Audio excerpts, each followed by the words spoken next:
Okay, muli pong nagbabalik ang inyong lingkod, Ka Jerry Hieronimo sa palatuntunang ating alamin sa Facebook at saka sa YouTube kung gusto po ninyo ng malawakang panonood doon po sa mga nakalipas na featured materials po ng ating alamin sa YouTube kabayan, Ating Alamin TV.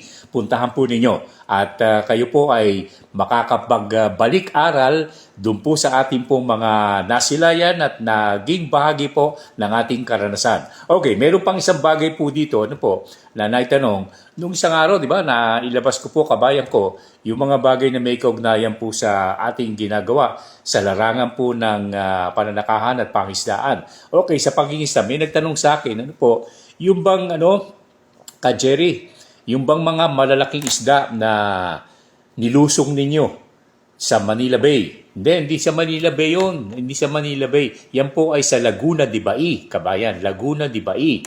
At ang kasama ko po dyan ay si Ginoong Apari.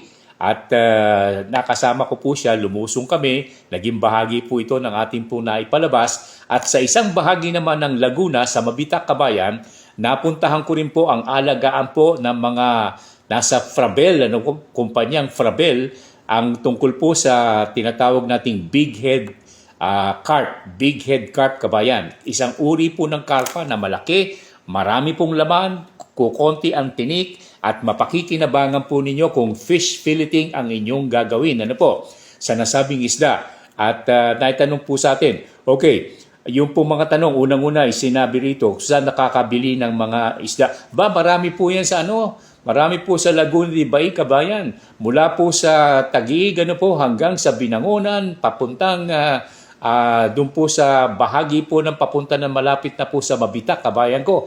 Makakabili kayo hindi lamang ng isdang malalaki na, kung hindi pwede rin kayong bumili ng mga fingerlings na pwede po ninyong alagaan. Yung karpa, kabayan, napakadaling alagaan yan. At ang mga labi po mga labi sa kusina ang kinakain at saka konting feeds lamang po, kabayan ko, na para pong hito kung talagang tutusin.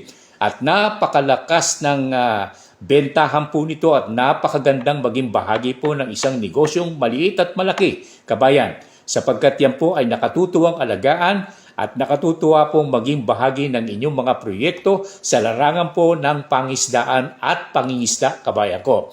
Okay, big head carp, kabayan ko. Iba't ibang uri ng karpa, marami. Pero ang talagang kinatuwaan ko, kabayan, ay ang big head carp. Sapagkat yan po, sabi nga ng mga dalubhasa, meron daw omega-3 oil, kabayan.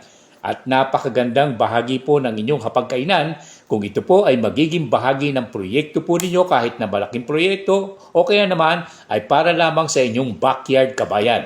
Big head carp, mula po sa palatuntunang ating alamin. God bless po, kabayan.